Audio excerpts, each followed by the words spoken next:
Welcome to Lumberjack Knight's skill guide for free-to-play melee skills. Whether you're a total newbie or just looking for some hints and tips, this guide aims to bring you my chosen methods for leveling your melee skills in free-to-play OSRS. Let's kick this quick skill guide off with a quick discussion on concepts. So when you're training your melee skills, DPS or damage per second is the key to doing this quickly. The more damage you can deal faster, the faster you'll level. The more experience you're going to gain, the faster you level up. What that means in basic terms is you need to be hitting as high as possible, as often as possible, so you need to constantly be fighting and constantly be hitting as close to your maximum damage as possible. Preferably against enemies with higher hit points so that you're doing less clicking. That's the kind of basic concept. Now let's look at equipment. Building on the DPS discussion, weapons in RuneScape have a speed rating. Different weapons attack at different speeds. The best DPS in free-to-play is the scimitar. So you want to always be using a scimitar, the ideal being a rune scimitar.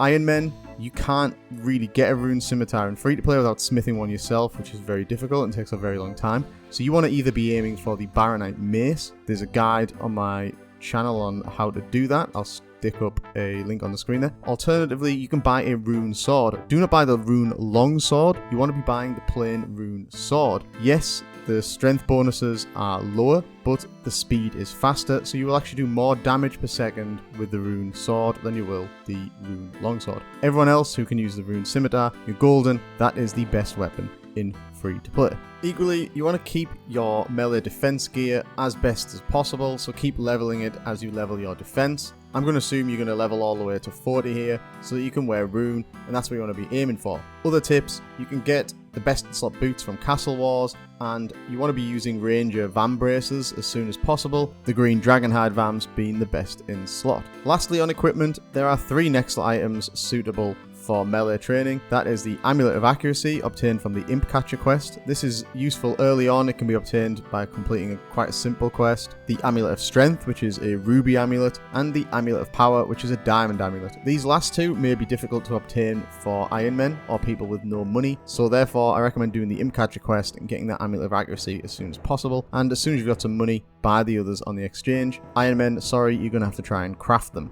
And the final word before we get into the guide, always level the skills in order. So start with attack, then strength, then defense. This allows you to upgrade your melee weapon fastest, then increase your max hit, so that you've got the best weapon possible with the highest max hit while training defense, which generally takes the longest. Now, this may be a bit of a weird one, but the first thing I'm going to tell you to do is train your magic to level 9. So claim the free runes and staff from the magic tutor in Lumbridge there, and head over to the chickens and just use magic to kill them to get your magic up to level 9 and unlock Earth Blast. Alternatively, you can complete the Witch's Potion quest for 325 magic experience and the Imp Catcher quest for 875 magic experience. Combined, this will give you 1200 XP, which takes you from level 1 to level 10 in one foul swoop. The caveat here is that the Imp Catcher quest at low level can be a bit of a pain in the neck. I've got quest guides for both of them, so they'll be popping up on the screen now. There's a very good reason I'm asking you to do this. That is because completing the Vampire Slayer quest at level 1 gets you straight up to level 20 attack. This means you can now wield a Mithril Scimitar, which will massively increase the speed at which you're going to level your strength and defense as we go forward through the guide. So Iron Men, get yourself 1040 coins. You can do this by completing the Stronghold of Security, and head to Zekir in Alcarid and buy a Mithril Scimitar. Everyone else, head to the Grand Exchange in Varrock and buy one for approximately 399 coins. The reason I suggest using magic is because you can safe spot the count, and magic gives you the best way to kill him. I tried range, it didn't really work, and you can't really safe spot him using melee. You can pretty much get away with using the runes you get free from the magic tutor in Lumbridge, and obviously playing on the screen in the background there is exactly how to safe spot him. It's probably also worth mentioning at this point that completing the Dragon Slayer 1 quest will also offer you a colossal 18,650 experience in strength and defense. However, this is the most difficult quest in free-to-play, and I probably recommend you doing that as a minimum of base 30. Don't try and fight Elvarg unless you're base 30, or you're very skilled at combat in RuneScape and you know how to flinch. Flinching is a bit of a trick you can use while fighting, which is beyond the scope of this video. If you want to know what it is, I suggest you look at some YouTube videos and check out the OSRS wiki. Okay, so from levels 1 to 10 in each of the skills, you want to be leveling on chickens or cows. The reason I say this is because both of those enemies drop items which you can collect and save for leveling other skills at a later date. The chickens drop feathers, which you can use for fly fishing, and the cows drop hides, which you can craft into leather. There are multiple instances of both these enemies in the Lumbridge start area, so you should have no problem finding them. You'll have seen the map pop up on the screen there, so you've got an idea. Please like the video and support my content. Thank you, noble knight. Next, you want to be heading to the monastery near Edgeville. This is northwest of the barbarian village, east of Ice Mountain. The reason you want to use these monks is because they have quite a high HP for their level. They're non-aggressive, so they won't keep attacking you, and they actually offer free healing, so you do not need to bring any food with you. You can simply ask the monks to heal you once you've took damage. Stay here until you hit 20 in each of those skills. Once you've hit base 20, you want to head back to Lumbridge, head down to the swamp, and start training on giant frogs. This area can be a little bit crowded, so you might want to world hop to find an unoccupied world. And you want to be here until you hit 40 in each of these stats. An alternative location when you're training to like base 30 and base 40 could be the Barbarian Long Haul in Barbarian Village. This is a good spot because cooked meat spawns on the table, so you can get free food, and you do get some more profitable drops from the barbarians. Not great drops, but it's an alternative to the big bones that the giant frogs will drop. If you're not training prayer, for example, you may make more money from killing barbarians, as well as the barbarians are very easy to save spot. That's more to do with magic and range, which will be mentioned in my other guides, but just thought I'd mention it. You can also fish to the east of the Long Haul, but I'm going to talk briefly about that at the end of the video. Now, at base 40, this is where the game takes a bit of a turn, and it becomes a little bit more AFK. So, if you've watched any of my other guides on starting up your account, you've probably done the Stronghold of Security. So at this point, if you haven't, go and do the Stronghold of Security. You should have done it anyway to get the 10,000 coins and the Fighty or Fancy Boots, as these are really good items to start the game with.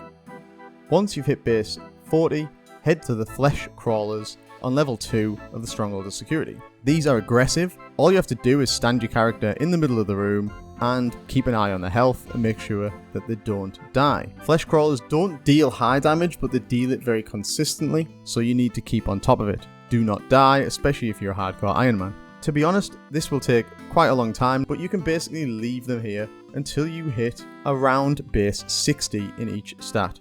After 15 minutes, the Flesh Crawlers will probably stop attacking you. At this point, you want to kind of change worlds or just run out of the room to sort of like the start and run back, and they'll start attacking you again. That's the trick, to keep the aggro and to keep watching your health. I promise this will be a quick guide, and as we're in free to play, it basically is, because the options for leveling to 99 are quite slim.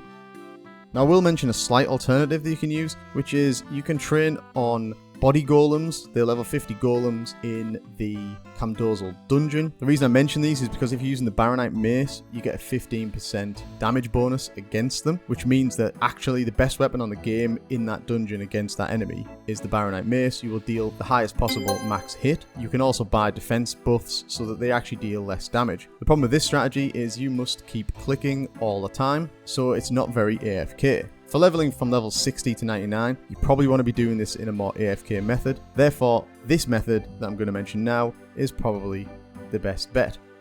Head to level 3 of the Stronghold Security, that is the Pit of Pestilence, and find the giant spiders. Now these are also aggressive. It's the same pattern as the Flesh Crawlers, except these guys have double the health points of the Flesh Crawlers, so it's a little bit better. But again, you need to keep an eye on your character, make sure you don't run out of food, and make sure you don't die. And once again, watch the aggro, because after 10 minutes or so, they'll stop attacking you, so you need to kind of move out of the room and come back in again. Worst case, you might have to change floor and come back in order to get the aggro again. And those are the basic steps of how you level your character in free-to-play. Now before we draw the video to a close, a couple of final tips. Before you enter the Stronghold of Security, you probably want to be using Adamant or Rune armor as a minimum. I'd probably recommend Rune to minimize the frequency of hits and maximize how much AFK time you can spend down there. Certainly before you go to the Giant Spiders, you should be wearing full Rune. That includes the Rune chestplate, which you can get by completing the Dragon Slayer 1 quest. Moving on. The best boots in slot for free-to-play melee are the gold decorative boots. These can only be obtained from Castle Wars. You need 400 tickets, so you need to probably play around 400 games of Castle Wars. This is good experience to level up and can be used in tandem with any of these methods. Obviously, this is not very AFK, so you won't be able to just fire and forget. It's very hands-on because you have to take part in the Castle Wars minigame. And the final tip I'm going to bring in this video is if you are looking for some free food, assuming you've got the cooking level in order to cook them. A lot of people train fishing at Barbarian Village, which is just outside the Stronghold of Security. So you'll be able to pick up a lot of free salmon and trout in this area and then cook it on the fire which never goes out just behind the fishing spot. This is a great way for non-Iron Men to obtain their food. Iron Men, sorry, you're just going to have to go fish it yourself and then cook it. So that draws the guide to an end. Thank you for watching, and peace out, guys.